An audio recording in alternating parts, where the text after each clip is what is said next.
دنيا عجاج previous head of PMO في أتيب سراي Trade and Investment Bank. حالياً acting head of strategy.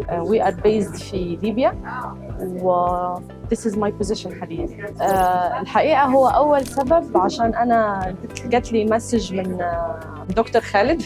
He is inviting me for the course.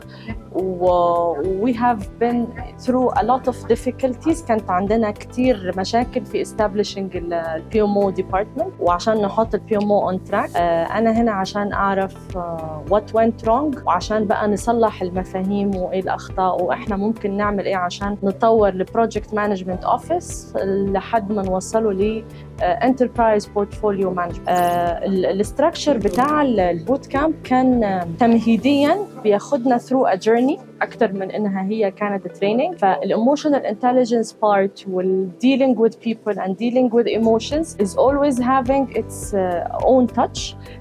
Plus المix of attendees والbackgrounds, different backgrounds from one another, will return on experience that is coming from everyone, from every individual within the course.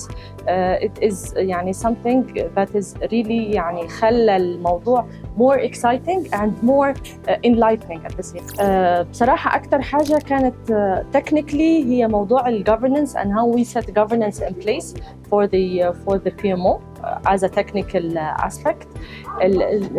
Functional part والموضوع human interaction with change management is also something that I am really exciting to start experiment on. Navi Growth أنا شهادتي فيها مجروحة عشان this is not the first time أنا أكون مع Navi Growth. وإحنا اشتغلنا من قبل كده PMP Bootcamp which was located أصلاً عندنا في ليبيا in-house والexperience كانت priceless. عشان كده إحنا it's becoming our hub of expertise.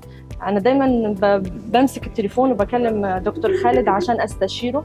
So أنا بعتبرها it is not يعني a training provider. Navi Growth no it's our strategic partner في development and we will be having more in the future إن شاء الله. برضو شهادتي فيه مجروحة دكتور خالد. دكتور خالد on a personal level he's a very يعني decent and a dear friend. وأنا لي الشرف إن أنا أتعرف على التيم اللي معاه أمير ونشوى وأمني بتول.